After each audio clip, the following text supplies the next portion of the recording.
અન્નપૂર્ણા રસોઈ ઘરમાં તમારું સ્વાગત છે। તો ચાલો આજે આપણે બનાવીશું માલપુડા।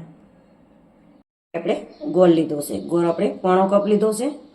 ગોળ આપણે નાખી દઈશું અને આપણે 2 કપ પાણી લઈશું। ગોળ તમે વધારે કે ઓછો કરી શકો છો, તમારે જેવું મીઠું જોવે એ પ્રમાણે। તો આપણે 2 કપ પાણી નાખીશું। 2 કપ આપણે પાણી લઈ લીધું છે। હવે આપણે ગોળ ઉકળે ત્યાં સુધી આને ગરમ કરી લઈશું। જો ગોળ ઓગળી ગયું છે અને પાણી પણ ગરમ થઈ ગયું છે। હવે આપણે ગેસ બંધ કરી અને આને ઠરવા દઈશું। ચાલો આપણે પાણી ઠંડુ થઈ ગયું છે અને પાણી એકદમ ઠંડુ કરવાનું, નહીં તો જો ગરમ પાણી નાખશો તો પુડલા ચબળ થશે। હવે આપણે લોટ લીધો છે, તો આપણો રોટલીનો જે દરેલો લોટ હોય એ લોટ આપણે 1 કપ લીધો છે। 2 કપ આપણે પાણી લીધું છે, પોણો કપ ગોળ લીધો છે અને 1 કપ આપણે લોટ લીધો છે।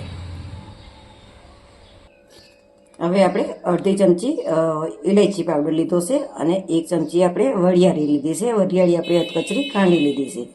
બંને વસ્તુ આની અંદર નાખી દઈશું આપણે અને થોડુંક મિક્સ કરી લઈશું।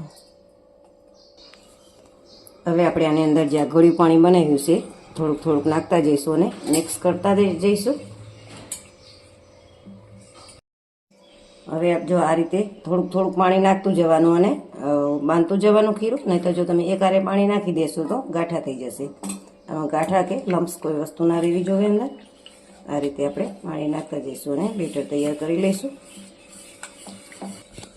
બેટર આપણું તૈયાર છે। જો આ રીતે એકદમ સ્મૂથ આપણે બેટર તૈયાર કરવાનું છે અને એમ લાગે તો આ રીતે ઝીણીની જેમ થોડુંક ચેરી અને કોઈ પણ ગાંઠો ના રહે એ રીતના આપણે બેટર તૈયાર કરીશું। આટલું બેટર કરવામાં આપણે 1.5 કપ પાણીની જરૂર પડી છે।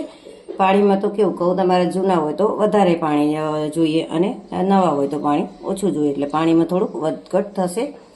હવે આપણે આને જોઈ લઈએ કે કઈ રીતના આપણે રાખવાનું છે બેટર।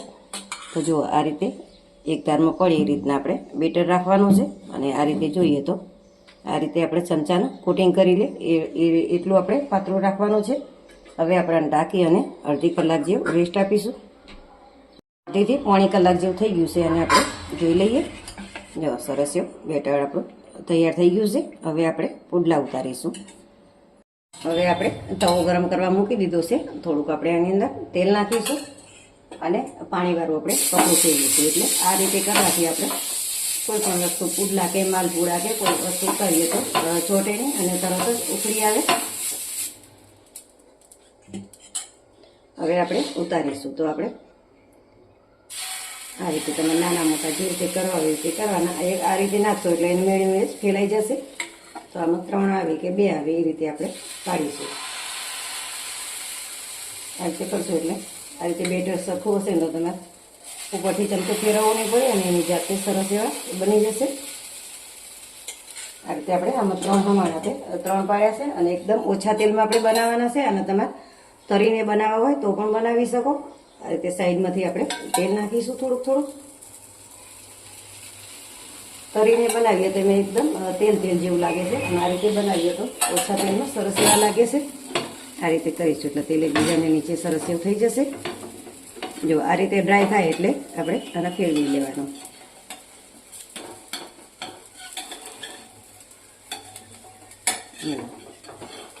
અને આપણે પલટાવી લઈશું। સરસ એવો કલર આવી ગયો છે ને, તો આ રીતે આપણે બધાય પલટાવી લઈશું।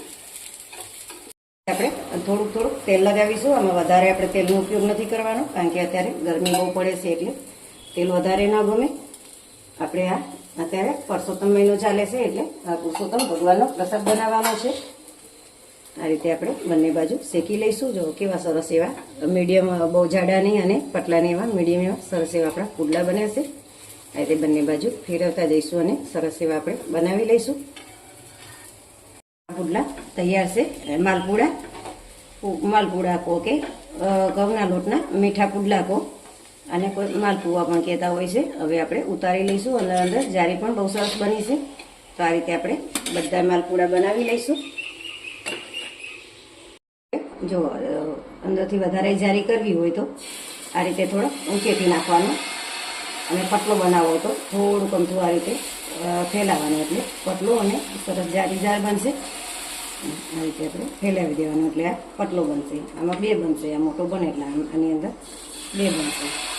આ રીતે ગુચ્છીથી નાખો એટલે સરસ એવું ફેલાઈ જાય અને આ રીતે થોડુંક ફેરવવાનું એટલે પતલો બને. હવે આપણે થોડુંક તેલ નાખીશું સાઈડમાંથી. એકદમ ઓછા તેલમાં આપણે માલપુડા બનાવવાના છે આજે.